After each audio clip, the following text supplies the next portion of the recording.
ବର୍ଷର ଆପଣମାନଙ୍କୁ ହାର୍ଦ୍ଦିକ ଅଭିନନ୍ଦନ ଆଉ ଶୁଭେଚ୍ଛା ସହ ମୁଁ ଅଧୀର ଆପଣଙ୍କୁ ସ୍ୱାଗତ କରୁଛି। ଏହି ନୂତନ ବର୍ଷ ମହାପ୍ରଭୁ ଶ୍ରୀ ଜଗନ୍ନାଥଙ୍କ ଠାରେ ମୋର ଏତିକି ପ୍ରାର୍ଥନା ଯେ ଏ ବର୍ଷ ଆପଣଙ୍କର ସୁଖ ସମୃଦ୍ଧି ଆଉ ପ୍ରଗତିର ବର୍ଷ।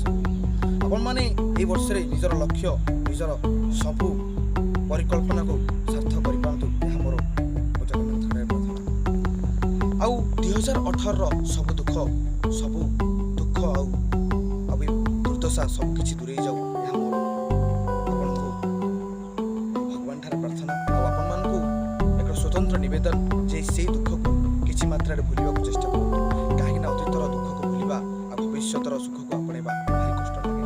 ତଥାପି ଆମେ କିଛି ନିଜର ଦୁଃଖକୁ ଭୁଲି ନିଜ ସୁଖର ପରିକଳ୍ପନା କରିବା, ଏହା ଆମର ଅନିବାର୍ଯ୍ୟ। କାହିଁକିନା ମଣିଷ ଜୀବନରେ ସୁଖକୁ ଯଦି ସାର୍ଥକତା ଆଉ ଦୁଃଖକୁ ଯଦି ଆପଣେଇବା ହେଲେ ତାହେଲେ ଆମକୁ ଜୀବନ ଚଳିବା ଭାରି କଷ୍ଟ।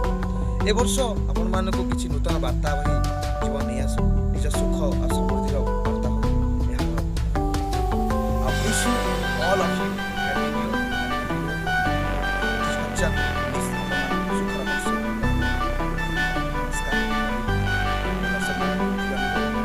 ଯଦି ମୋ ଭିଡ଼ିଓ ଆପଣମାନଙ୍କୁ ଭଲ ଲାଗିଲା ତାହେଲେ ଆପଣ ଲାଇକ୍ ସେୟାର କରିବେ, କାହିଁକିନା ଆପଣମାନେ ଏହାକୁ ଲାଇକ୍ କଲେ